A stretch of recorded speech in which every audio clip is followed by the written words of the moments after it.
इस कड़ी में आज हम चर्चा करेंगे भूपेंद्र नाथ दत्ता की। भूपेंद्र नाथ दत्ता एक प्रसिद्ध भारतीय समाज शास्त्री और क्रांतिकारी स्वतंत्रता सेनानी थे। 1880 में कलकत्ता में जन्मे भूपेंद्र नाथ दत्ता स्वामी विवेकानंद के छोटे भाई थे। उनकी धार्मिक और सामाजिक मान्यताओं को ब्रह्म समाज ने आकार दिया था, जिनमें जाति विहीन समाज में विश्वास, एकेश्वरवाद में विश्वास और अंधविश्वास के खिलाफ विद्रोह शामिल था। 1902 में वो बंगाल के क्रांतिकारी समाज में शामिल हो गए, जिसका निर्देशन प्रमथनाथ मित्रा ने किया था। इस अवधि के दौरान वो श्री अरबिंदो और बारिंद्र घोष के करीबी सहयोगी बन गए।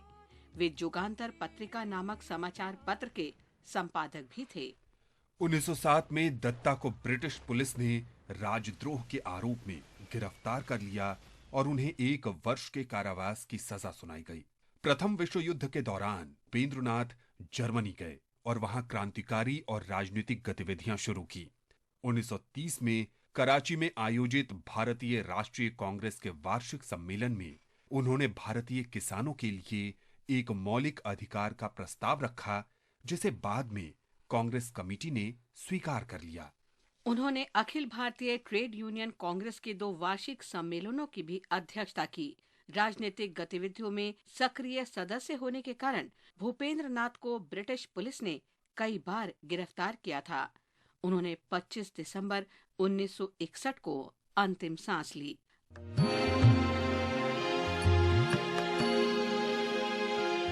कदम मिलाकर चलना होगा, बाधाएं आती है आए, हृदय प्रलय की घोर घटाए, पांवों के नीचे अंगारे, सर पर बरसे यदि ज्वालाएं, निज हाथों से हंसते हंसते आग लगाकर चलना होगा, कदम मिलाकर चलना होगा। 25 दिसंबर स्वतंत्रता सेनानी, कवि और पूर्व प्रधानमंत्री अटल बिहारी वाजपेयी की जयंती भी है, जिनका जन्म 1924 में ग्वालियर में हुआ था। 1942 में 16 साल की उम्र में वाजपेयी और उनके बड़े भाई प्रेम को भारत छोड़ो आंदोलन के दौरान 24 दिनों के लिए गिरफ्तार कर लिया गया था। वे आर्य समाज की युवा शाखा के सदस्य के रूप में सामाजिक जीवन में सक्रिय थे।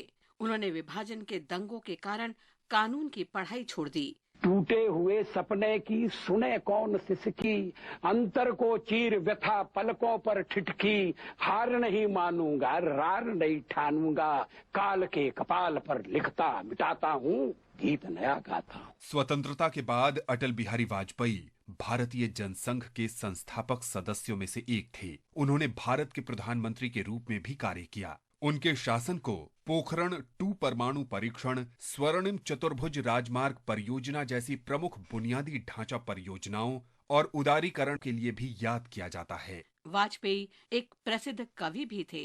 उनकी प्रकाशित रचनाओं में कैदी कविराज की कुंडलियां और अमर आग शामिल है। राष्ट्र के लिए उनके अमूल्य योगदान को देखते हुए उन्हें 2015 में भारत रत्न से सम्मानित किया गया था। इस महान आत्मा ने 16 अगस्त 2018 को अंतिम सांस ली।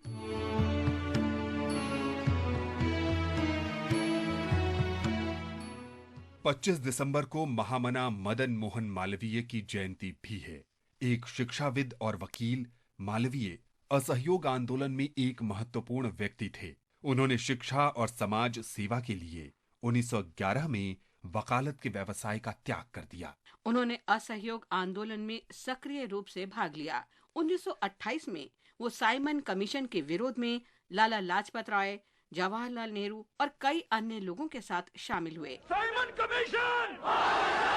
Simon commission! भारत माता की जय! सविनय अवज्ञा आंदोलन के दौरान उन्हें 1932 में गिरफ्तार कर लिया गया। मालवीय भारतीय राष्ट्रीय कांग्रेस के एकमात्र नेता थे जिन्होंने स्वतंत्रता संग्राम के दौरान 4 बार इसके अध्यक्ष के रूप में कार्य किया। मालवीय 1916 में बनारस हिंदू विश्वविद्यालय के प्रमुख संस्थापक थे।